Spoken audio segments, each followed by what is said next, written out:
Bienvenidos a Eje Magazine Radio. ¿Quieres que te enseñemos todo sobre la seguridad pública y privada en España? Pues atento, compañero, porque este es tu programa, Tu Seguridad Pública y Privada, un nuevo espacio dedicado a los profesionales de la seguridad pública y privada. Todo lo que debes de saber sobre nuestra profesión. Disfrútalo aquí en Eje Magazine Radio, Tu Seguridad Pública y Privada, presentado por Ecosierra y Alfa Mike. Buenas noches y bienvenidos a otro programa más de Tu Seguridad Pública y Privada. Hoy con nosotros tenemos a un experto en investigación privada, detective privado, gerente de Spy Investigación. Carlos García Barret, aparte de ser investigador privado, es experto en criminalística y perito judicial, portavoz de la asociación Marea Negra, la cual lucha en pro de los derechos de la seguridad privada. Y aparte también Carlos García pues es vicepresidente de la plataforma Desaparecidos Adonai y miembro activo en sus labores de investigación. Aparte también sale en distintos medios de comunicación, ya que es uno de los mejores investigadores a nivel nacional. Buenas noches, Carlos. Hola, buenas noches, ¿qué tal? Encantado de estar aquí con vosotros. Pues bueno, voy a hacerte una serie de preguntas. Espero que te sientas cómodo en nuestro programa, en Tu Seguridad Pública y Privada. Nuestra labor es dar a conocer las labores que hacéis, tanto investigación privada, investigadores privados, detectives, policías nacionales, todo tipo de seguridad, emergencias al ciudadano. Así que, ¿cómo y por qué decides entrar en el mundo de la investigación privada? Bien, bueno, pues ante todo decirte que es un placer estar aquí con vosotros, que desde aquí mando un saludo a todos mis compañeros de los cuerpos de seguridad del Estado. Evidentemente, muchas veces trabajamos mano a mano. De hecho, manejamos información por igual. Me refiero a que trabajamos con el mismo ámbito, ¿no? Y dentro del compañerismo que hay, pues hay un máximo respeto. Y a tu pregunta, pues respondería que, bueno, yo he trabajado toda la vida en distintas cosas, siempre vinculadas al deporte, y finalmente era entrenador, no entrenador personal, pero sí preparador físico.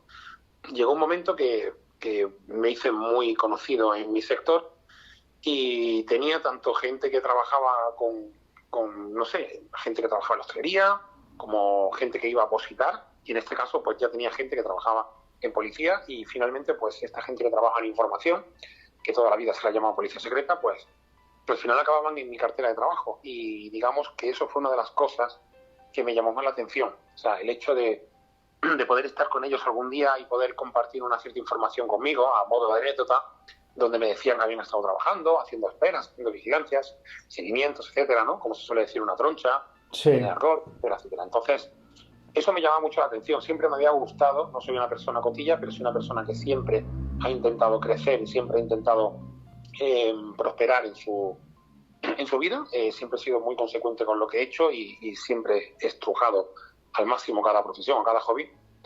Y evidentemente pues me gustaba el hecho de poder investigar, me llamaba muchísimo la atención.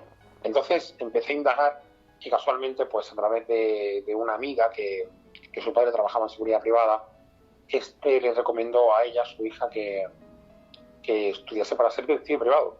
A mí me llamó mucho la atención. Entonces entré en la segunda promoción que había legal en el país, digamos, no legal, pero sí, para que tú me entiendas, universitaria, ¿no?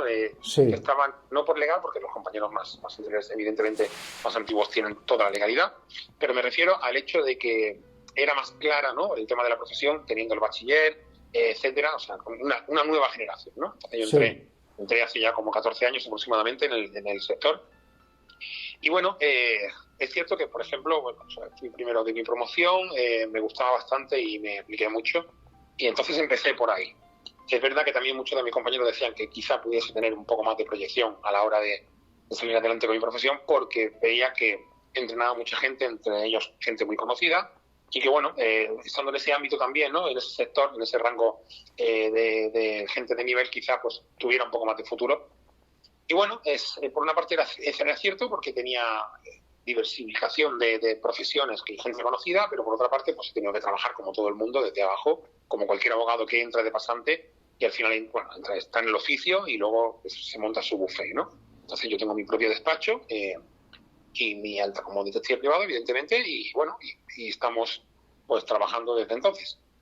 ¿En tu familia entonces hay alguien que se haya dedicado al mundo de seguridad pública o privada o no? No, en absoluto. O sea, mi familia, mi padre se ha dedicado toda la vida a la hostelería, tiene un restaurante, mi madre ha sido administrativa, mi madre es de fuera, mi madre es de Inglaterra y mi padre es de Granada. Y realmente pues son gente sencilla que mi padre pues acabó siendo empresario porque era un negocio familiar que montó mi abuelo, etcétera. Y yo pues bueno, pues la verdad que yo cuando empecé a estudiar, pues como todo el mundo, no me llamaba la atención, no tenía tampoco ni una proyección ni un futuro, me veía que no avanzaba, no me gustaba lo que hacía y acabé en el ejército. Cuando acabé el ejército pues veía que evidentemente tenía que trabajar y tenía que hacer algo por mi vida. Y bueno, pues estaba muy dedicado al deporte, era profesional de mi deporte y finalmente, pues bueno, pues después de ser triatleta, después de competir en cosas como fitness, etcétera, que me gustaba muchísimo, pues evidentemente estaba compartiendo el tiempo con los estudios. Así que finalmente pues acabé dedicándome a esto. Trabajaba también de vigilante, no de vigilante tú me entiendes, sino de seguridad de algún local, porque al final pues era un dinero fácil y era una cosa que se me daba bien y bueno, pues una cosa llevó a la otra y finalmente pues eso, no tiene nada que ver con que haya tenido un padre policía o guardia civil y bueno, fue algo que salió de mí.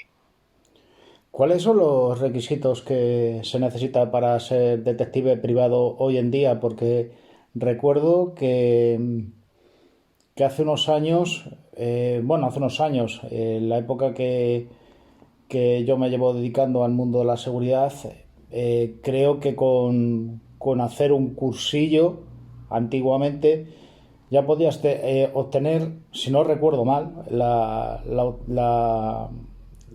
lo que es la categoría de detective privado. ¿Qué es lo que se necesita ahora mismo? Vale. A ver, para poder conseguir la TIP, la tarjeta de identificación profesional, esta tarjeta, primero para entrar en un máster de investigación, que es hoy en día como se llama, es un título propio de la universidad, ¿no? Sí. Que bueno, tienes que inscribirte en criminología. Evidentemente, para entrar en criminología tienes que tener el bachiller. Por lo tanto, teniendo el bachiller ya puedes acceder a hacer este máster, que son 3 años, donde te enseñan pues parte de derecho, procesal, tienes un poco de todo, ¿no? El derecho, y luego al mismo tiempo pues te enseñan criminología. Entonces, digamos que tú sales sin haber acabado criminología ni derecho, pero evidentemente a grandes rasgos pues se toca casi todo, y las labores de investigación, tanto en operativa como de la calle, como en, por ejemplo, dactiloscopia, por ejemplo, la escena de un crimen, etcétera, etcétera. Y alguna noción en criminalística, pero muy poco, solamente pasan de puntillas. Entonces, bueno, tienes 3 años donde, como te digo, tienes que tener el bachiller, donde tienes que cursar a través de criminología, o sea, de la universidad que tú decidas que esté más cerca de tu ciudad. Tienes que entrar, por ejemplo, en conjunto con una academia y tienes que ir cursando pues estos 3 cursos, aprobarlos, para que evidentemente luego su titulación se la mandes al Ministerio del Interior y ellos te avalen y te reconozcan para que luego te diligencie a la policía, ¿no? Entonces, al final es como una escala de oficiales, ¿no? Digámoslo así, que se asemejan. Y bueno, por eso te decía que dentro de la profesionalidad que hay de los detectives de hoy en día, que evidentemente no es ni mucho menos menospreciar a ningún compañero anterior, ni mucho menos, pero ahora se busca, pues como en todas las profesiones, no es la especialización, porque dentro de los detectives cada uno coge la vertiente que quiere, pero bueno, ahora te piden que tengas unos estudios mínimos, ¿no? Entonces, pues te digo que no es el hecho de menospreciar, sino que te piden que estés más preparado. Evidentemente, un detective de antaño pues puede ser un lobo de la calle, donde él haya sido, por ejemplo, policía y sepa moverse mejor que un universitario. O sea, por eso te digo que no tiene nada que ver absolutamente. Pero bueno, ahora te piden más preparación y te piden que estés un poco más tiempo, ¿no? Que son 3 años, y que al mismo tiempo también, ¿no? Valga la redundancia, estés más preparado por ejemplo, en el derecho o la criminología, que es una ciencia nueva, ¿no? Sí, normalmente dentro de las universidades, por ejemplo, en criminología, los profesores pueden ser docentes que hayan estado en la policía, forenses también, imagino, ¿no? Sí, puede claro. haber de todo, ¿no? Ahí dentro de la universidad para dar pues, ese tipo de materias, imagino, ¿no? Sí, yo recuerdo que en mi promoción, por ejemplo, nos daban clases de detectives privados. O sea, había un detective privado que nos daba clases había un abogado que nos daba clases, etcétera, etcétera, etcétera. O sea, había un policía que nos daba las prácticas en la comandancia de la Guardia Civil, donde entramos los 2-3 grupos que pudiésemos entrar y pasábamos por la fase bueno, enseñaban cómo dónde estaban las reseñas, hicimos unas pruebas en dactiloscopia donde bueno, pues utilizaban una serie de luminosos, una serie de polvos, etcétera, ¿no? Para que me entiendan. Y luego, pues al mismo tiempo, pues intentamos resolver la escena de un crimen para ver qué había podido pasar, ¿no? A ver, hay que aclarar que la escena de un crimen dentro de un detective privado, cuando no puede tocar un ilícito penal, como puede ser un homicidio, pues evidentemente son solamente prácticas, ¿de acuerdo? No es el terreno de un detective, pero sí es cierto que dentro de esa materia que te van a presentar para que tú estés más preparado, pues es parte, ¿no?, de esos estudios. ¿Sigue existiendo la figura de auxiliar de detective privado o ha desaparecido? Pues mira, ahí me coges un poco, pero creo que no. O sea, yo puedo tener un ayudante, una persona que venga a ayudarme y que conduzca conmigo, una persona que venga, no sé, por lo que te digo, ¿no?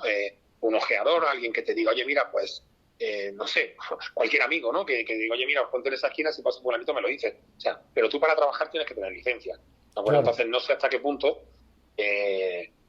no sé, tú puedes ir con tu pareja y decir, oye, mira, siéntate aquí, si pasa menganito me lo dices. O sea, eso no repercute en el trabajo de un detective privado dentro de lo que es la legalidad, etcétera. Porque le puedes preguntar a alguien por la calle igualmente si ha pasado menganito. Pero el hecho de tener un auxiliar, pues no sé hasta qué punto. Yo por lo menos no tengo constancia de ello. ¿Qué tipo de personas acuden a tu despacho? ¿Para qué tipo de casos te vienen a tu despacho? Pues mira, a ver, todo tipo de personas. Evidentemente, el familiar, o sea, el asunto familiar es lo más recurrente del día a día. Es lo que la gente normalmente, cuando te llama, te suena el teléfono del despacho, pues a lo mejor pues, lo típico, ¿no? Un tema de infidelidad que conlleva una separación, por lo tanto luego hay unas medidas en las cuales pues tanto sean de custodia como de ver el tema de la pensión alimenticia para los menores, no sé, hacer la venta de la casa, si hay denuncia de violencia de género, comprobar, por ejemplo, un orden de alejamiento, etcétera, etcétera. Por ejemplo, actualmente pues tengo, por ejemplo, un trabajo en Cádiz, en una localidad de Cádiz, donde hay una persona que dice que ya tienen una sentencia, donde dice que hay, bueno, se dice ya cuál es el régimen de visitas de un padre y de una madre. En este caso, la madre tiene la patria potestad, y la custodia compartida, y donde el padre no hace caso a esa sentencia y casi todos los días, por ejemplo, cuando digamos que le toca karate al menor, un menor con 11 años, cuando va al karate se presenta allí el padre para ver a su hijo en el karate y bueno, lo ve, está con él y muchas veces pues llega un momento hasta apoderarse de ese momento que tiene la clase de karate y el chaval no da ni la clase. Cuando va a recoger la madre, pues ha perdido casi toda la clase porque está con el padre. Cuando, por ejemplo, tiene que ir a algún lugar y en un cumpleaños se aparece el padre en el cumpleaños y no le corresponde ese día la custodia. Entonces, digamos que todas esas cosas, que al final se tienen que interpretar en un informe pericial, que es el que se le entrega al cliente, pues se incide en que luego, pues, esta denuncia que se ponga prospere, ¿no? Y para luego nosotros ratificar el juicio. Entonces, lo que suelen llamar sobre todo, a grandes rasgos, como cualquier detective, suelen ser temas familiares, temas económicos, etcétera. Yo, por ejemplo, trabajo mucho por la zona centro de Madrid, evidentemente, pero sobre todo por la zona del sur. Yo vivo en el sur y me muevo muchísimo por la zona de Marbella. Me pide muchísimo, por ejemplo, el hecho de encontrar a personas, información de personas que le llaman desaparecidas en este caso, porque a lo mejor pues en su país tienen un requerimiento para cumplir una condena y me llaman por ejemplo, desde Chile y me dicen que hay un argentino que le ha estafado $1 millón y que saben que puede estar en Marbella. Entonces me piden esa información, yo busco a esa persona y le hago un reporte al extranjero y le digo, mira, pues tengo esto, en modo de informe y luego ellos pues hacen que la justicia actúe, ¿no? O por ejemplo, pues saber que en un piso pues hay una red de prostitución, en este caso pues hay una madame donde tiene allí a 4 chicas, 4 habitaciones y la comunidad de vecinos pues te contratan para decir que hay aquí una actividad, ¿no? Sí, una actividad ilegal aparte. Luego sí que es verdad que a lo mejor estás investigando a cierta persona por una cosa que no tiene nada que ver con el tráfico de drogas y luego resulta de que esa persona se dedica al tráfico de drogas y claro, evidentemente ahí pues hacéis esa labor de investigación, lo pasáis imagino que a a la autoridad competente que corresponda, si es un pueblo, pues a Guardia Civil o Policía, y ya son ellos los que te dicen, oye, o para, o sigue cómo va esto, y ya pues nos vas diciendo información y cómo se mueven, dónde paran y demás, ¿sabes? Exacto. Nosotros tenemos que tener siempre un contacto directo, por ejemplo, en el canal que tenemos, por ejemplo, hay un canal donde estamos siempre operativos con Policía Nacional. Evidentemente, si vemos un ilícito penal que corresponda, pues, que sea perseguible de oficio, damos parte y ellos, pues, digamos, el equipo que corresponda, pues va a trabajar. Evidentemente, si por ejemplo a mí me dicen que hay una pareja que consumo de drogas y tal, bueno, pues eso se aporta en un informe, pero si hay una venta, evidentemente, pues ya tenemos que dar parte, ¿no? O sea, ahí tenemos una vertiente que tenemos que trabajar siempre al unísono, ¿no? O sea, nosotros entregamos esa información y seguimos con lo nuestro, pero se da parte, ¿no? Y bueno, yo, pues, como te decía, pues al final la información de las personas es lo que más se suele trabajar en casi todos los tipos, da igual que sea información de personas por un tema de una infidelidad. O sea, dime qué hace mi marido cuando va a tal sitio, tiene tantas horas en la calle de comercial, quiero saber si realmente está trabajando o si hay algún tipo de infidelidad por su parte. Sí. O, por ejemplo, pues mi marido tiene la custodia o mi mujer tiene la custodia. En este caso, mi mujer se va por ahí de fiesta toda la noche y le deja a la abuela, o sea, le deja a la madre, abuela del menor, le deja al niño y ella se va de fiesta, ¿no? Cuando le corresponde la custodia. Sí. O sea, cosas que a lo mejor, pues, ellos quieren que se refleje para hacer unas medidas y bueno.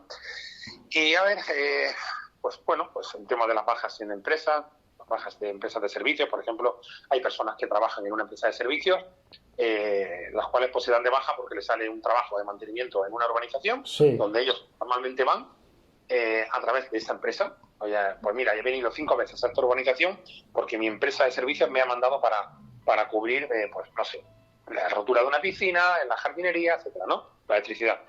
Y ahora, pues ellos me dicen, oye, mira, pues vente tú, que me cuesta más barato que contratar a la empresa, me lo haces tú.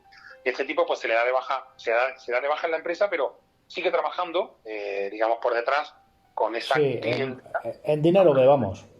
Claro, tenemos ahí una competencia desleal, evidentemente, ahí hay ¿me entiendes o no? Entonces, al final, va por ahí. El control de hijos, evidentemente, tengo también gente del extranjero que me llaman para saber cómo se comportan sus hijos en la ciudad de Marbella, seguirles si están de fiesta, evidentemente, si consumen estupefacientes. Estafadores, como te decía, huidas de otros países, ¿no? Están mojados por la justicia o asuntos de matrimonios que son millonarios, en este caso, pues, rusos, árabes, etcétera. Entonces, bueno, mi rango de trabajo es muy amplio, evidentemente, como cualquier compañero, pero la bolsa que tengas, pues ya depende de la profesión. Depende de mucho. También imagino que investigas también, como desapariciones de familiares, incluso, fíjate, hace poco, salió en televisión lo del caso del niño pintor de Somosierra, salió también lo del tema de Alcácer, también cómo investigaron Juan Ignacio Blanco y el padre Fernando García y varios otros investigadores, como ¿cómo se llama este hombre? ¿Emilio? No, uno que estuvo también con la investigación, también con Fernando García, que es Paco Emilio. Emilio, Paco Emilio. Él es Paco Emilio, muy buena persona, Paco Emilio. De hecho, es amigo, yo lo conozco bastante bien y es compañero mío.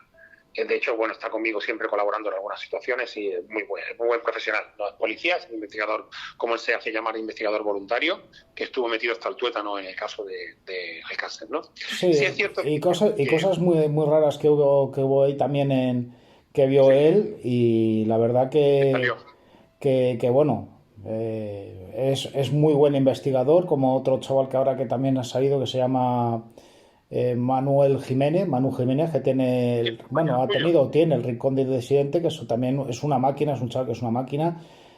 También es amiguete y él indaga muchísimo. Él es un creador de contenido que hace, bueno, de hecho a mí me ha entrevistado en más de una ocasión. La verdad que cuando hacíamos entrevistas a la gente le gustaba en el canal porque él hace una entrevista muy dilatada y te deja colaborar bien. Y bueno, al hilo de lo que me estabas diciendo, es verdad que me he especializado muchísimo, me especialicé mucho en desapariciones. Más que nada porque empezamos a utilizar dentro de la desaparición, cuando me ha contratado tú te dedicas a la investigación privada, y tú te debes a tu cliente. Evidentemente no tiene nada que ver con el funcionariado, no tiene nada que ver con el servicio público, y tú, pues, cuando una persona está desesperada viendo que no hay información y acaba la búsqueda de un familiar, acuden al sector privado. Después de tener éxito en algunas búsquedas, sí, evidentemente, porque no quiere decir que tú encuentres una persona, pero puedes dar indicios para que luego, al entregarlo a los cuerpos de seguridad del Estado, puedan reabrir un caso, y entonces ya estás colaborando y puede ser que vaya a éxito, ¿no? Entonces, dentro de esas búsquedas y los resultados, pues al final te vas subiendo al carro de muchas desapariciones, porque te llaman los familiares, van haciendo, digamos, eso es el boca a boca, para que tú me entiendas. Sí, claro. Desapariciones muy sonadas, donde he colaborado. Por ejemplo, estuve en el caso de los niños de Carabanchel, que murieron en el vertedero, en Toledo. Sí. Yo estuve en el tramo de la investigación, soy el investigador que estuvo en el caso. Para mí, esa investigación, evidentemente, fue un punto de inflexión en mi carrera, más que nada porque yo entregué un informe en su momento, cuando aparecieron los niños en el vertedero. Yo terminé mi trabajo, evidentemente. Luego ya las causas de la muerte, eso es trabajo para la policía. Y en mi informe, evidentemente, pues hay una serie de evidencias donde hay testimonios. Cuando tú preguntas dónde has visto este chaval, dónde está, evidentemente, pues ahí sale una serie de testimonios. Y al mismo tiempo, pues personas que quisieron hablar, que quisieron presentarse al abogado, que quisieron hablar con otros familiares, con los mismos familiares de los padres de los desaparecidos, y que hay testigos protegidos, los cuales pues prestaron declaración en sede prestaron declaración en sede judicial a petición del abogado, porque nosotros les dijimos que teníamos ahí una serie de testimonios, pero en sede policial no prestaron declaración, pero sí se entrevistaron con ellos para ver quién era quién, ¿no? Entonces aquí se parte de la base de una denuncia por desaparición, que evidentemente al encontrar los dos cuerpos y ellos, la policía en sí, darlos por un accidente, pues todo esto va en ese cauce, ¿no? Luego, pues bueno, estoy también sumergido en el caso de Caroline del Valle, la madre también. Tuvimos una reunión, quisimos hablar para ayudarle, porque me pidieron que le ayudase a esta madre, y llegamos a un acuerdo. Sí, yo quise trabajar y hemos entregado también una información a los cuerpos de seguridad del Estado, donde hay un informe, evidentemente, no es tan escrupulosamente privado, donde solamente lo tiene la madre, no lo tiene nadie más. Pero es decir, mucha gente que está especulando sobre lo que tenemos, sobre lo que no tenemos, sobre lo que se ha aportado. Sí te puedo decir que en ese informe, por ejemplo, pues lo que se ha hecho ha sido investigar con los medios que antes no había en el 2015, cuando desaparece la chica. Sí. Estamos investigando la desaparición de una persona ya mayor, ya adulta, que en esos medios que tenemos estamos hablando de algo digital, o sea, de trabajar en fuentes abiertas, de saber quién es quién, saber quién estaba la noche de la desaparición, de buscar ubicaciones que posiblemente puedan ayudar a la labor de los Mossos de Escuadra, los cuales le tenemos un gran respeto, porque este último o segundo equipo que está con la madre, con Isabel Movilla, están haciendo un trabajo arduo. Cuando yo empecé, pues vi una instrucción policial, vi un sumario donde para mí era muy pobre. Evidentemente empezamos a recabar información, y bueno, cuando nos hemos reunido con ellos, pues hemos visto, cotejando la información que tenía yo, y me imagino que comparándola con la que tienen ellos, pues si ellos creen que eso sirve, lo que tenemos nosotros y hemos entregado, para poder reabrir el caso, pues bienvenido sea, porque al final es un equipo que trabaja para la madre, ¿no? Entonces, bueno, pues yo trabajo mucho, te quiero decir que trabajo mucho con un equipo informático, que es un equipo informático bastante bueno. Sacan pues hablamos ya de otras desapariciones, ¿no? Donde, por ejemplo, hay una persona que desaparece, se ha desaparecido con el teléfono móvil, evidentemente buscamos la última ubicación, buscamos las últimas llamadas, buscamos la nube, evidentemente todo bajo una denuncia, evidentemente... Claro, efectivamente. Y yo hago una subcontrata a esta persona, a esta empresa, para ver qué tipo de información podemos tener y acercarnos a algún tipo de evidencia que nos dé resultado, que por lo menos nos dé pie a seguir un hilo para poder seguir tirando, ¿no? Gracias a Dios hemos encontrado a personas, y luego desde la plataforma Adonai, que es una plataforma que se creó de desaparecidos, por un chaval que se llama Jorge en Granada, que trabajaba en otro equipo de desaparecidos que se perdió. Pues este chaval empezó a hacerlo bien, me pidió a mí crear el equipo, y yo le dije que estaba muy ocupado, pero que contase conmigo. Y lo digo más porque estaba ocupado, porque yo no puedo dedicarme a mover las redes sociales más que para subir una publicación de vez en cuando, por ejemplo, enseñando cuál es mi trabajo, ¿no? No puedo dedicarme a llevar una asociación donde se cree una cartelería, donde se hagan batidas, etcétera, porque esto tiene que ser una persona que tenga tiempo.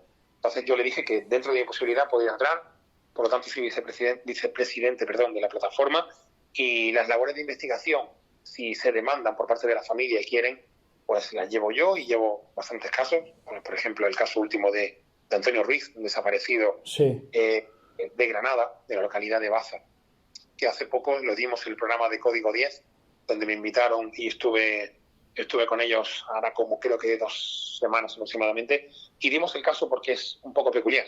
Es una persona que desapareció en extrañas circunstancias, donde no tenía contacto con la familia hasta 2 años aproximadamente de la desaparición.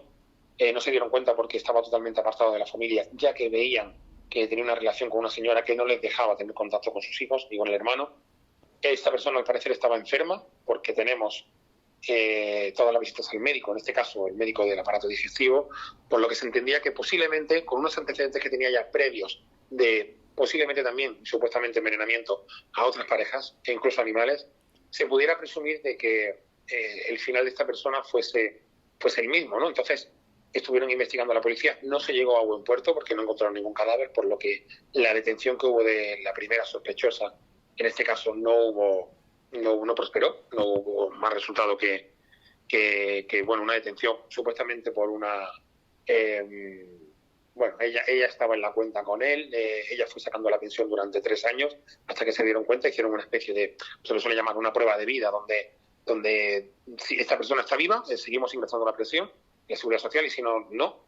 Y una apropiación indebida que le metieron, luego se vieron en la tesitura de que evidentemente esta persona estaba de autorizada con él, por lo que iba sacando la pensión. Ella alegó de que el desaparecido le dijo que mientras encontrase trabajo, una vez que se separaron, claro, pudiera utilizar y disponer de ese dinero. Ella sacaba la pensión íntegra todos los meses, siempre puntualmente, pero de distintos cajeros y distintas ciudades. Sí. Y al parecer pues quedó en libertad y esto se quedó ahí, en el olvido. Hace ya 8 años, lo último que se sabe es de julio del 2016, cuando fue a sacar la pensión, en la localidad de Baza. Y, no sacar la pensión y la última visita que se le hizo al médico. Es la única prueba que realmente hay de que fue él la persona que visitó al médico, ¿no? Entonces, pues están cotejando muchos datos para saber qué pudo pasar y si se encuentra algo, pues se le va a entregar a los cuerpos de seguridad del Estado, pero estamos buscando a una persona. Claro. Bueno, se interesó la prensa porque desde Adonai pues se sacó una cartelería porque el hermano del desaparecido llamó a la plataforma diciendo que tenía el caso de su hermano, que se había sido olvidado, que después del COVID, etcétera, pues tampoco se pudo saber más nada de él, que la desaparición se produjo en el 2016, pero que ellos denunciaron en el 2018 porque no tienen información de él y estamos con ello. En el despacho estamos sumidos también con esa desaparición actualmente. O sea, vamos, los medios que usáis ahora, por todo lo que he estado oyendo, entre el tema de desaparecidos, en temas de todo, incluso de espionaje industrial, han cambiado muchísimo desde la época de hace por lo menos 20 años. O sea, son medios tecnológicos y medios bastante buenos para realizar vuestras labores, ¿no? ¿Qué métodos usáis así, aparte del tema informático? ¿Usáis otro tipo de medios o para obtener la información, algún confidente? Al igual que utilizas micrófonos ocultos, que todo avanzado, utilizas para llevarlos encima, ¿no? Por ejemplo, para llevarlo encima, o una cámara oculta. Pues al igual, como si contratas a un fotógrafo, ¿no? Para que vaya contigo y haga una foto, por decirte. Pues igual puedes contratar un perito informático para que te haga un estudio de la huella digital de una persona. O sea, se han visto estudios donde se han hecho un trabajo a un perfil de una red social y le han sacado un patrón de toda su vida. Y le han dicho, tú en tal sitio estuviste, eso ya lo sabemos porque lo vemos en tu perfil. Pero te sacan todo, o sea, te sacan las visitas que has hecho a la tienda, todo lo que has comprado mediante tarjeta. Esta tarjeta va vinculada a tu bono de transporte, por lo tanto saben que has podido hacer X paradas, dónde has estado. Evidentemente, si yo, por ejemplo, hoy en día no podemos utilizar un GPS en los vehículos, eso ya es más antiguo, ¿no? Si lo puede utilizar la policía, pero nosotros no, ¿no? Está prohibido. Te refieres a las balizas, ¿no? Las típicas balizas que se ponen en vehículos, ¿no? Si yo le pongo, una chicharra, por ejemplo, un micrófono, ¿no? O una baliza. Hoy en día no podemos hacerlo, ¿no? Vale. Pues si tú le pones una baliza a un vehículo y sigues a esa persona al lugar donde ha estado, ¿de acuerdo? O ves allí el coche, porque te dice la baliza que ha estado allí. Bueno, lo único que te sirve como información es para saber dónde ha estado, pero evidentemente tú tienes que estar en el lugar para ver con quién se reúne y hacer una fotografía, ¿vale? Entonces, bueno, pues evidentemente yo, por ejemplo, si sé que esa persona va allí, pues puedo colocar un coche con una cámara y recoger el día siguiente y ver pues 3 horas de grabación para ver su entrada y su salida del sitio, ¿no? Y me ahorro el hecho de hacer allí una espera, una vigilancia. Sí. Lo que te quiero decir es que ese avance tecnológico te evita tener que estar en una puerta y ser visto, ¿no? Que quemes tu imagen, que te muerda, ¿no? La persona que tal. Y luego, evidentemente, si te ve una vez, en la segunda vez ya estás sensible y tienes que quitarte, ¿no? Incluso aunque vaya un compañero tuyo, evidentemente ya está con la mosca detrás de la oreja y es más complicado. Entonces, el hecho de colocar un vehículo con una grabadora, o con un disco duro y una cámara y una batería, por ejemplo, para qué tal, pues te puede ahorrar muchísimas horas de trabajo y esos avances hoy en día los tenemos a nuestra disposición, pero tú con tu creatividad tienes que montar el operativo y saber qué puedes hacer, ¿no? Evidentemente trabajamos exactamente igual que los cuerpos de seguridad del Estado, cada uno tiene sus medios. Yo he aportado información y material a algún grupo. Y luego, por otra parte, pues te puedo decir que tengo, por ejemplo, la oportunidad de trabajar con, por ejemplo, pues como te digo, ¿no? Trabajar con gente que son muy buenos en el tema digital, son peritos informáticos, donde yo le digo, oye, mira, se ha borrado aquí una conversación de WhatsApp o una serie de fotografías, ¿de acuerdo? Entonces necesito que me lo saques porque mi cliente dice que le han borrado el teléfono y ahí tiene cosas que amenazan la custodia del menor, porque por ejemplo la madre es drogadicta y la madre tiene la custodia, pero el padre quiere demostrar que es drogadicto. Vale, estupendo. Entonces yo lo mando al perito, lo mando al cliente, ¿de acuerdo? En este caso no se puede perder la cadena. Y le digo, oye, mira, mándale el teléfono tal. El perito lo que hace directamente es que le hace una cadena de custodia, se lo manda por correo, el informe pone la fotografía del móvil, físicamente lo que es el hardware, lo que es el teléfono, luego lo va abriendo y pues va haciendo un historial de toda la movilidad que hace con el teléfono, histórico de todo lo que va haciendo, y le hace un reporte de un informe donde dice todo lo que se ha sacado, tipo de archivos, todo, multimedia, etcétera, y luego pues se lo manda de nuevo al cliente con el informe, el aparato y el informe, ¿no? El dispositivo. Ese informe me lo manda a mí y yo ese informe lo estudio y luego lo aporto a mi informe también, a su vez, para hacer, para tener unas conclusiones, una evidencia para luego, evidentemente, dársela al abogado de mi cliente que él pueda trabajarlo y yo luego voy con él a ratificar los juicios si es necesario, ¿de acuerdo? Entonces este tipo de avances es muy bueno porque completamos la investigación, tenemos más herramientas y yo, por ejemplo, que estoy llevando bastantes casos de desaparición, pues me ayuda muchísimo. Pues luego también imagino que aparte de esa tecnología que usáis como para vuestra labor diaria, imagino que podréis vosotros portar armas en casos ya bastante extremos, porque vosotros también cuando estáis trabajando vuestra vida corre bastante peligro según el tipo de caso que hagáis, ¿no? ¿Podéis dotar a esa licencia de armas bien tipo C o bien tipo B? ¿Cómo podéis hacerlo? Según el tipo de caso, si tienes que investigar a una persona que tenga alguna actividad ilícita, oye, mira, se presume que mi pareja vende droga. Bueno, mi cometido no es saber si tú vendes droga o no. Me lo puedo encontrar por el camino y, como decíamos anteriormente, tendré que dar información de ello. Pero mi cometido aquí es un tema, por ejemplo, familiar, ¿no? O un tema económico. Vale, pues yo quiero saber si esta persona realmente trabaja o no trabaja porque no pasa una pensión o porque ha estafado a X, ¿no? Me piden que lo haga. Es verdad que haciendo algún seguimiento, pues hemos tenido algún encontronazo con alguien que se ha escamado y tal, y esa persona lleva escolta. Nos hemos tenido que quitar de en medio. Que yo sepa, el detective no puede llevar armas. O sea, no se puede. No sé en qué caso extremo tú me comentarías, pero tampoco es una cosa que me preocupe. Yo no quiero tener armas. O sea, a mí no me hace falta. Nosotros estamos en seguridad privada / inteligencia, para que tú me entiendas. O sea, estamos trabajando con una cámara de fotos y con nuestro, entre comillas, tu creatividad, ¿no? Para que tú me entiendas. Entonces, tu inteligencia, tu soltura y tu forma de intentar recabar información y recoger pistas para intentar pues aportar un informe pericial o reabrir algo que judicialmente está parado, muerto, evidentemente no es necesario tener una pistola. Pero sí es cierto que hemos tenido situaciones complicadas, pues claro, imagínate que me encuentro en una desaparición que realmente pues hay una muerte violenta por detrás y yo entrego la información a la policía y le digo, mira, pues tengo esto y hemos encontrado evidencia de que fulanito puede ser causante de la desaparición y no ha sido voluntaria, ¿de acuerdo? Entonces, puede haber algún índice detrás porque tengo una persona que me ha dicho que vio a esta persona, no sé, arrastrando un cuerpo, por decirte, ¿no? Pues entonces cojo toda la información, se la doy al juez o a la policía o a mi cliente le digo, vamos a hablar con el juez tal, y entregamos toda la información. Evidentemente ahí tienes un peligro. Claro, estás tratando con gente que tal, ¿no? Porque vas por un sitio y otro haciendo preguntas, indagando, y evidentemente pues pueden saber que estás preguntando, ¿no?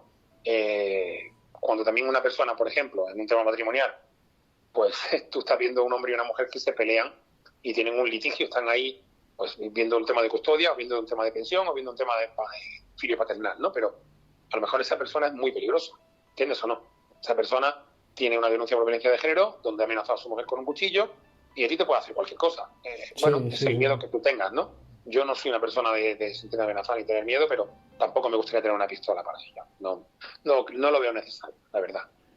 ¿Qué opinas de la gente que sobre el intrusismo laboral? Porque sabemos que hay muchos en el mundo de la investigación privada que no tienen ni titulación, gente que bueno,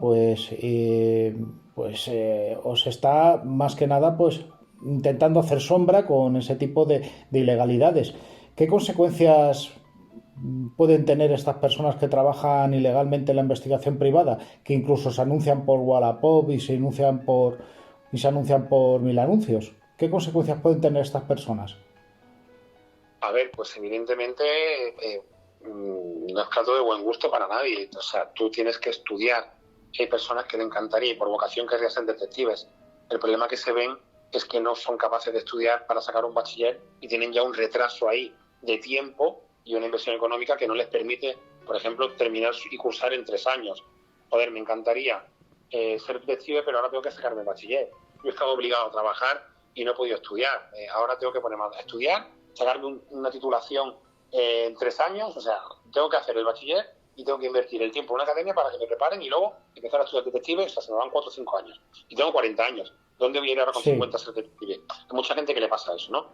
Entonces, que venga una persona con mucha cara y que sea detective sin tener una tarjeta de identificación profesional que te da el Ministerio del Interior y que al mismo tiempo la policía te supervisa, evidentemente estamos hablando de intrusismo, estamos hablando de una suplantación, estamos hablando de varias cosas que entiendo que debería de ser catalogada en el Código Penal duro. O sea, estamos hablando de que luego hay una estafa porque estás pidiendo dinero por una cosa que evidentemente no estás habilitado para ello, no puedes hacerlo, no puedes ejercer.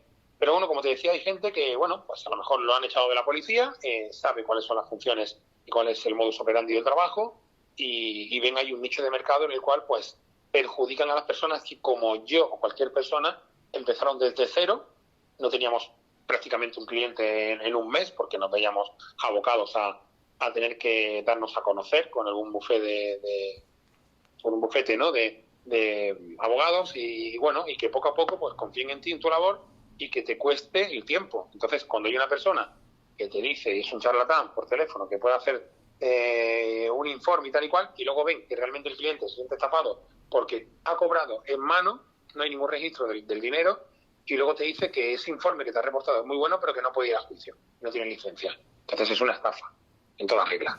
Claro. Entonces, bueno, entiendo que habría que perseguir a la Casa de Brujas ahí seguramente bastante importante por parte de las asociaciones.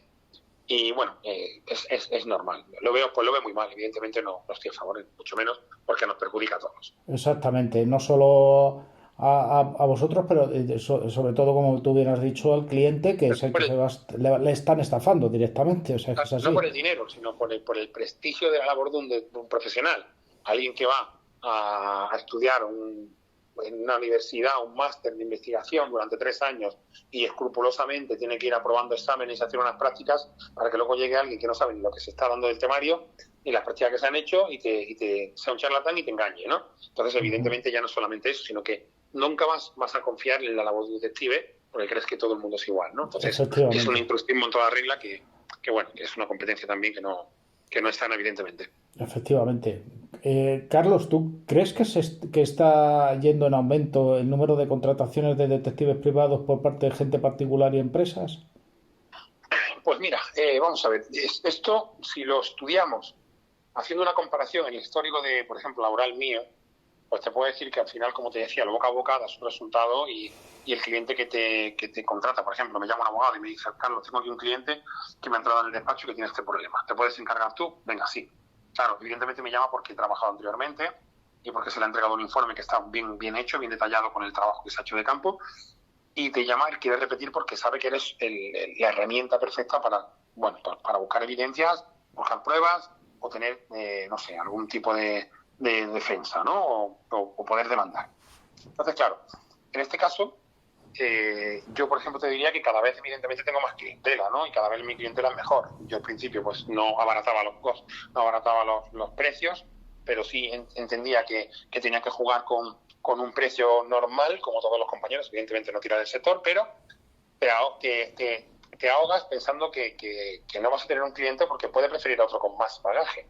Entonces, aparte de eso, tenemos la cultura del detective. O sea, la cultura del detective en España no está arraigada. Y la cultura, sobre todo, de que el abogado no sabe cómo utilizar al detective. El hecho de que un abogado diga, bueno, pues no creo que te haga falta un detective, porque si sigues a esa persona después de que te ha denunciado, pues a lo mejor tienes un problema, ¿no? Porque, no sé, entonces no saben cómo utilizarlo. Sin embargo, hay clientes, abogados, que me llaman y siempre quieren tirar de un perito. O sea, siempre que tiran de un perito quieren que se le haga una pericia de investigación y ven que es una herramienta que a ellos les va a servir. Evidentemente es un cargo que se le hace económico al cliente, sí. Pero si el cliente puede, se le aconseja. Pues yo creo que aquí deberíamos de tener un informe de detective donde sea todo detallado. Si tú quieres que tu marido te pase la pensión, pues hay que demostrar que tu marido evidentemente no trabaja 4 horas como dices, sino que trabaja 8, ¿no? Hay que demostrarlo. Pues tu marido dice que no tiene dinero, pero se pasa con un buen coche, tiene una buena casa y tiene un nivel de vida y un tren alto. Pues hay que demostrarlo, ¿no? Por ejemplo, ¿no? Y esta persona es un estafador, dice que no tiene nada, pero tiene mucho y se mueve muchísimo, pues hay que seguirle. O sea, todo eso, al final, por gastarte un poco más de lo que tienes con tu abogado, evidentemente, pues te va a dar un resultado cuando no tienes nada. Entonces, esa cultura está haciendo que realmente hoy en día, pues, se utilice más el detective, pero bueno, es al final como todo, ¿no? O sea, es la cultura que tenemos en España y que los abogados, que son los que necesitan de nosotros, y la gente particular, pues se acostumbren a que vean que un detective pues es una profesión que hoy en día pues puede tener futuro, ¿no? Normalmente, ¿cuánto suele durar una investigación? Según el tipo de caso, ¿hay alguna investigación que te haya durado semanas, meses, años? Bueno, pues yo tengo de todo. O sea, yo tengo tanto en, por ejemplo, en temas laborales, una baja laboral, que puedo estar 15 días, ¿no? A, por ejemplo, tener, pues, no sé, un tema de una desaparición que no lo cierro en años. O a lo mejor no lo cierro nunca, ¿me entiendes o no? Entonces, Sí, claro, sí. tienes que entender aquí es que si es una cosa de a pie que hacemos siempre, como por ejemplo un tema de una custodia, pues suelo estar a lo mejor un mes, ¿entiendes o no? Si es un tema económico, pues lo que me lleve, si tengo que estar 3 meses estudiando el asunto, pues 3 meses. Y no siempre la investigación va en base al producto o servicio en sí, para que tú me entiendas de, bueno, pues tengo esto y me lleva tanto tiempo en concreto. O sea, hay patrones que sí. Por ejemplo, tengo que hablar con una persona y sacar una información y me va a durar 3 horas. Una vez que tengo esa información, se la doy a mi cliente y punto. O mira, por ejemplo, hay una persona que le he vendido un terreno que voy a perder un dineral porque esta persona me está diciendo que sí, que vamos a terminar la compra, pero no me la da y se me pasa el tiempo, por lo tanto se va a quedar con el dinero de fianza. Y hay muchísimo dinero, hablamos de 200.000 euros. Son un terreno que vale, por ejemplo, 1.000.000 y le he dado 200.000 euros y vale 800.000. Quiero pagar el dinero ahora, pero no lo veo, no lo encuentro a ese señor y se va a quedar con los 200.000 euros. Pues, por ejemplo, yo voy a la puerta, grabo a la persona de correos que va a entregar el burofax, que se va sin éxito, ¿de acuerdo? Porque mi cliente ha ido a poner el burofax a correo, grabo a la persona cuando llega a primera hora para saber si llega y luego veo al investigado salir por la puerta 5 minutos después, ¿no? Cuando se va el de correos. Entonces, sí. Ese informe se le entrega para ver que no hay una buena fe a la hora de devolver el dinero o de aceptar el pago para esa compra, ¿no?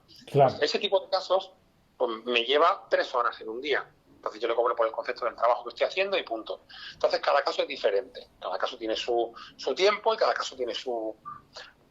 Bueno, pues tiene su... Depende de la tesitura que te veas y el contexto, ¿no? ¿Te ha sucedido alguna anécdota graciosa en alguna investigación? Pues pues son muchos años de ejercicio y la verdad que he tenido un poco de todo. ¿Alguna que te haya podido marcar o alguna que te haya resultado bastante graciosa? Sí, pues mira, podemos entrar en el tópico de la infidelidad, por ejemplo, y hay cosas graciosas porque es algo que cuando empiezas pues te metes ahí muy de lleno. Yo, por ejemplo, el tema de la infidelidad no suelo tocarlo porque gracias a Dios tengo temas que son más interesantes, aunque siempre la investigación es investigación pura y dura. Finalmente estás buscando información de una persona, ¿no?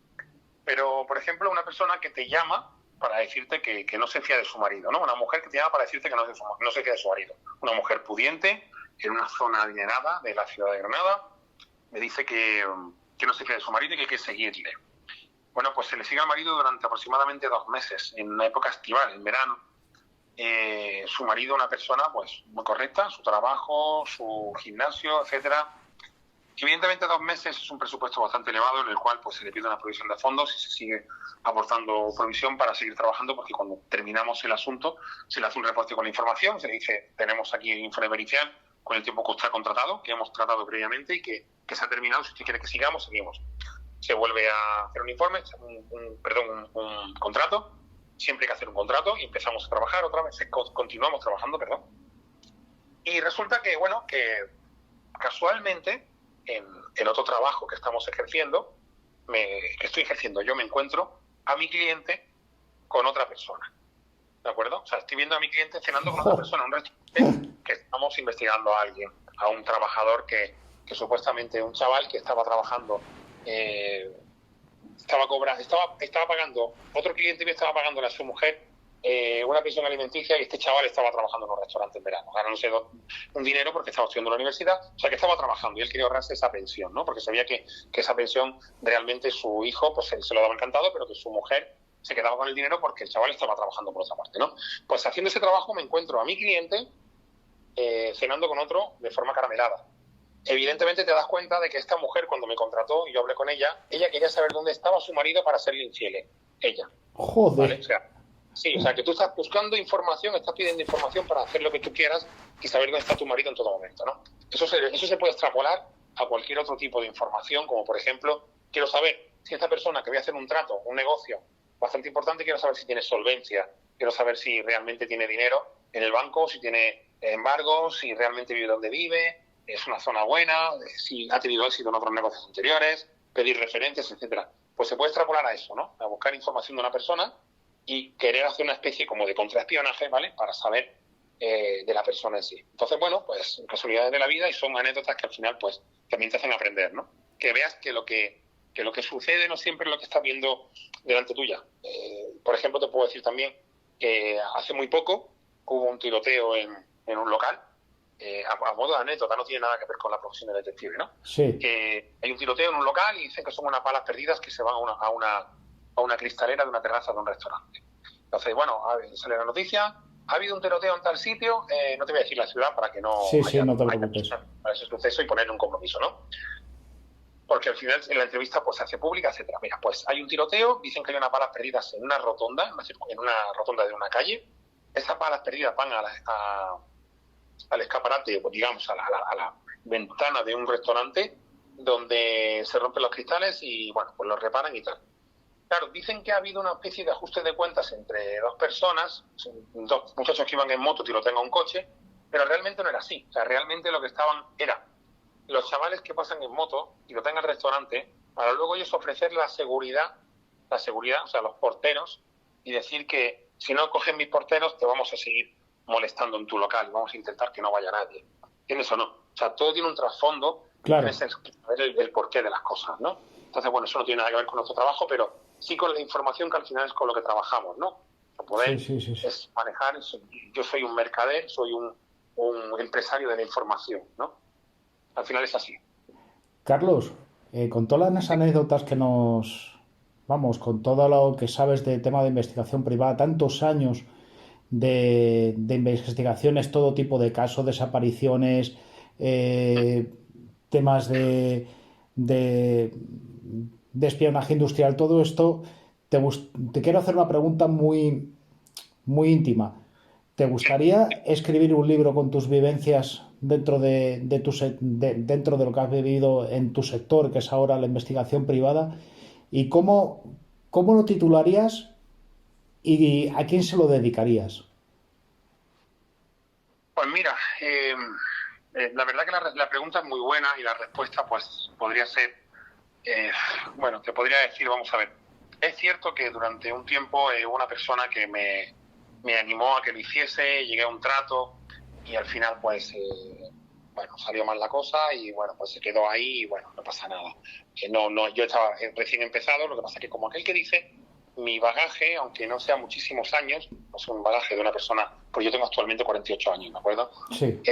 Es cierto que personas con 60 años tienen mucho bagaje, pero es cierto también que en el tiempo que llevo yo, que son unos 14 años, han sido muy intensos.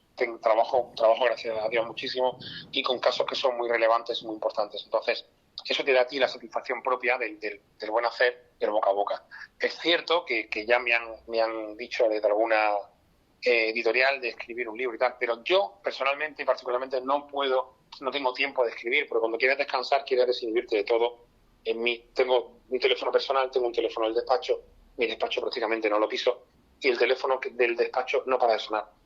Me paso el día entero también, aparte trabajando, teniendo medios de comunicación para contratar información que me preguntan, para hablar. Por ejemplo, te digo, la semana pasada estuve bueno, casi todos los días tengo algo, ¿no?, de prensa. Sí. Y son programas importantes que evidentemente ellos quieren mostrar tu trabajo, quieren mostrar qué ocurre con un caso que puede estar medio abandonado, qué pasó con ese caso. El hecho de tener que pararte a escribir un libro es el hecho de tener tiempo y de no estar estresado, etcétera, ¿no?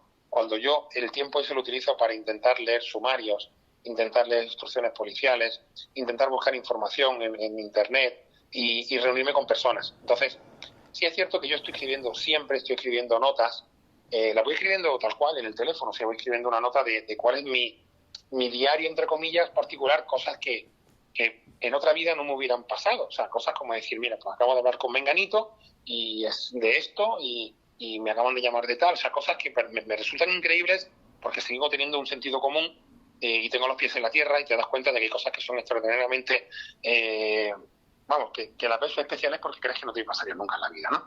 Entonces, te das cuenta de que hay cosas que te pasan y el día de mañana quieres recordarlas y por eso las escribo.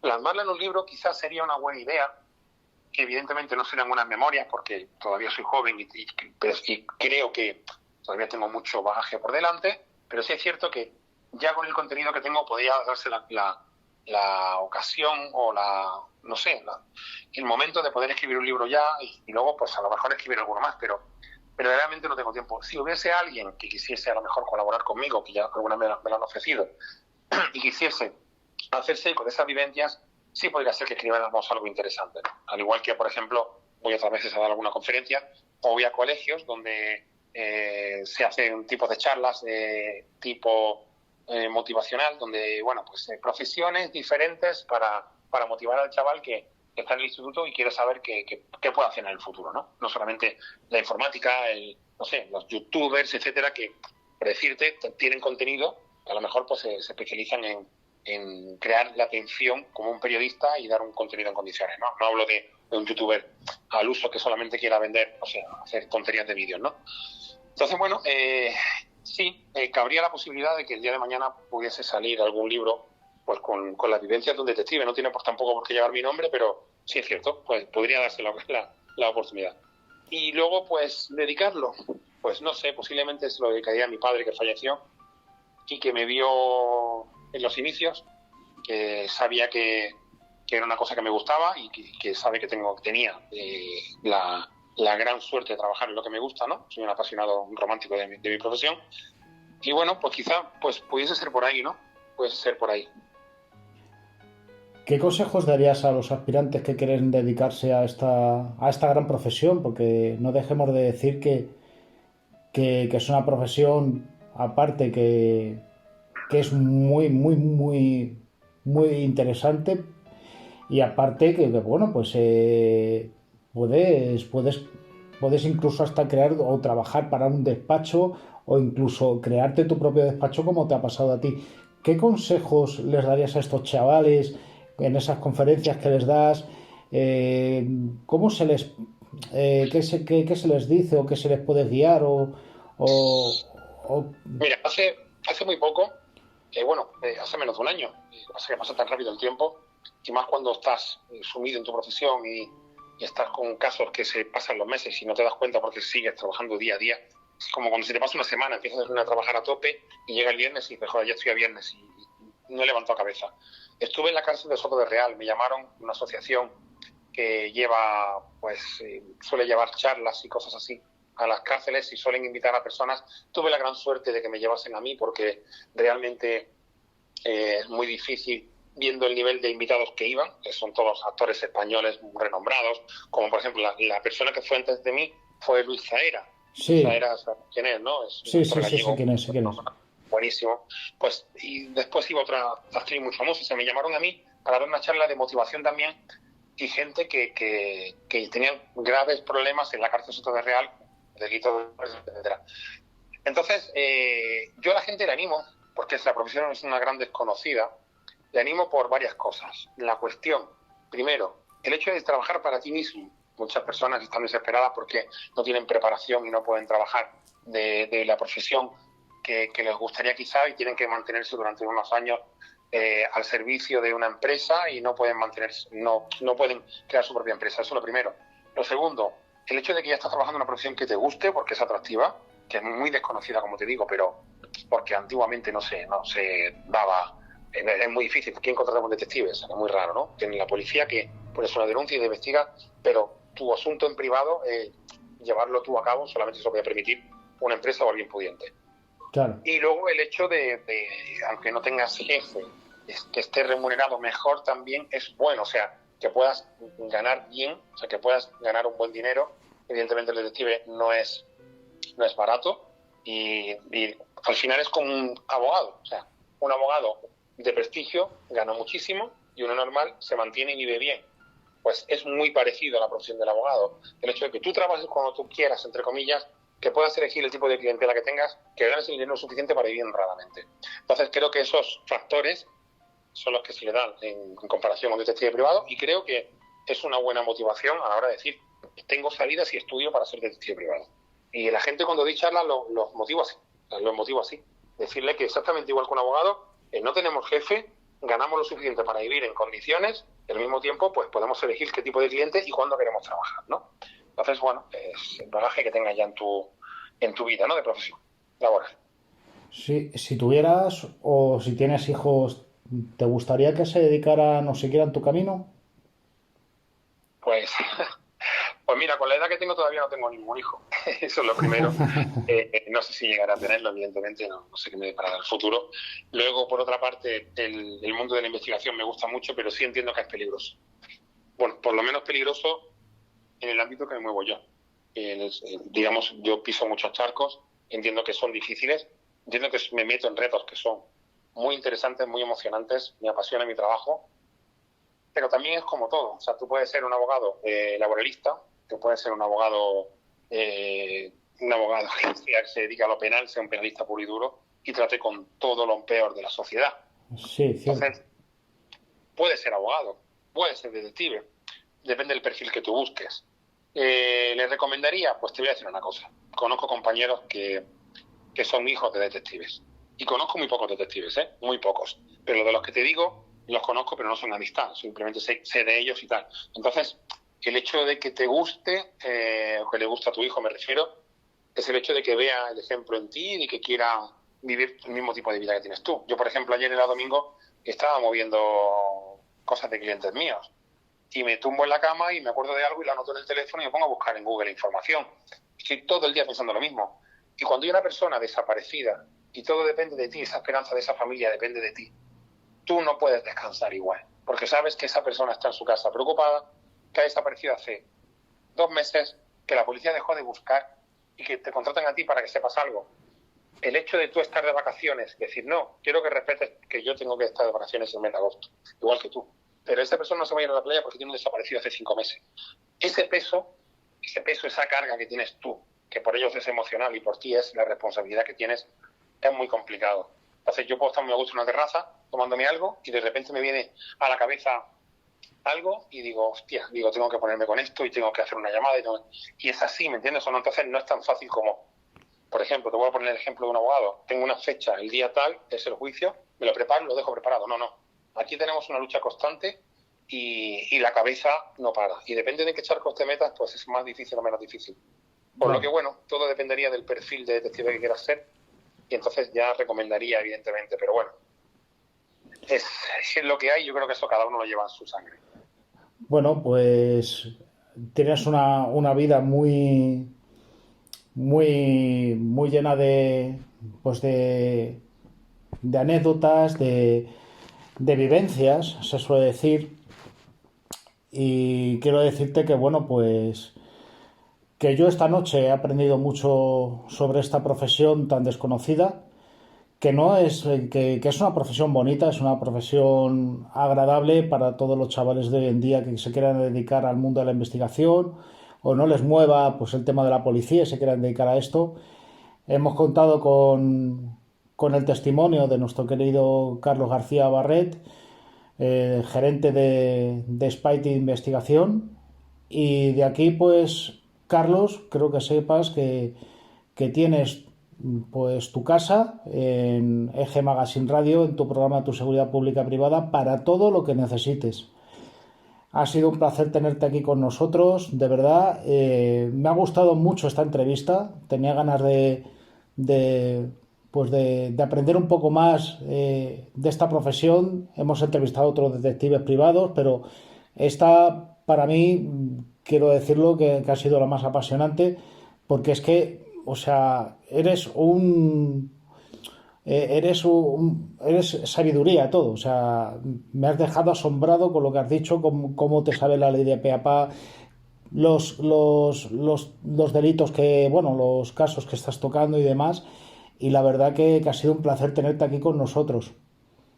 Muchísimas gracias, de verdad, gracias por tus palabras, porque siempre intenta uno poder complacer y poder atender, y evidentemente dentro del tiempo que cada uno puede tener, intenta pues poder ayudar, ¿no? Como te digo, voy a dar charlas a colegios o voy a la cárcel a dar una conferencia o charla también, llamémoslo como sea. Y al final pues tienes que emplear ese tiempo y emplear esa sabiduría que te lleva el tiempo que llevas trabajando y lo que has podido aprender, ¿no? Y es un placer estar contigo. Estoy súper agradecido que me hayáis llamado para poder compartir con vosotros esta noche. Y evidentemente pues te digo lo mismo, tenéis mi despacho para lo que necesitáis. Y por parte mía, de Carlos García Barret, pues te puedo decir que es un placer estar con vosotros cuando queráis y que muchísimas gracias por todo, de verdad. Pues muchas gracias a ti, que sigas con esa gran pasión que es la investigación privada, que se ve que te gusta muchísimo. Y un fuerte abrazo, Carlos. Cuídate mucho y seguimos en contacto. Igualmente, muchísimas gracias. Buenas noches. Buenas noches.